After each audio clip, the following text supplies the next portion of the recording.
In the past 300 years, Iran has only defended itself, and defended itself in a most valiant way. You remember when Saddam Hussein attacked Iran? Most of you do not want to remember that. When Saddam Hussein attacked Iran, everybody provided him with weapons. Nobody even provided Iran with the means of defense. And you ask us why we develop our missiles? How do we defend ourselves? What are the means that are left for Iran to defend itself? And Resolution 1929, my friend, is defunct today. It's not operative anymore.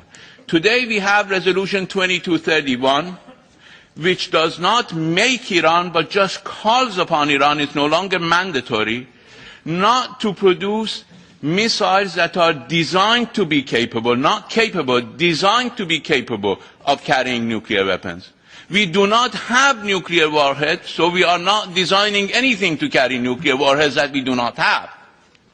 But missiles are the means of our defense.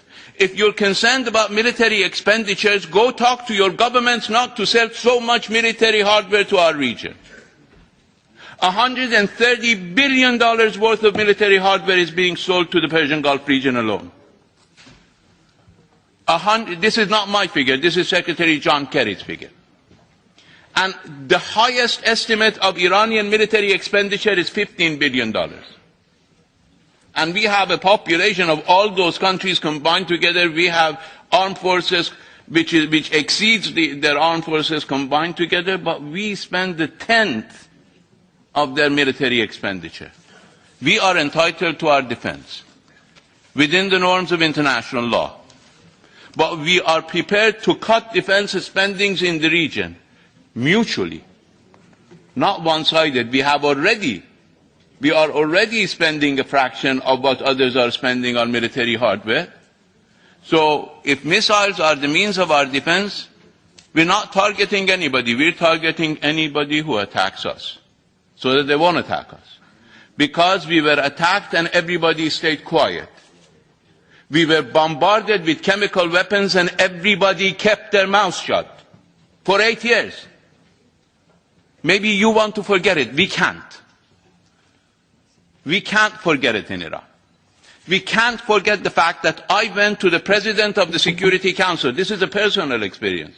I went to the President of the Security Council in 1986 and told him, Mr. President, Iran is being bombarded with chemical weapons, and he said, I can't listen to you. And you know, as long as Saddam Hussein was in office and in Iran, violating our territorial integrity, there is no single Security Council resolution condemning his use of chemical weapons. The first Security Council resolution on Saddam's use of chemical weapons was issued after the end of our war. So I think it's important, while Iran wants to work with the international community, while Iran is open to work with Europe to reduce the concerns and tensions in the region, believe me, we're not the ones who have to gain your trust. We both need to gain each other's trust.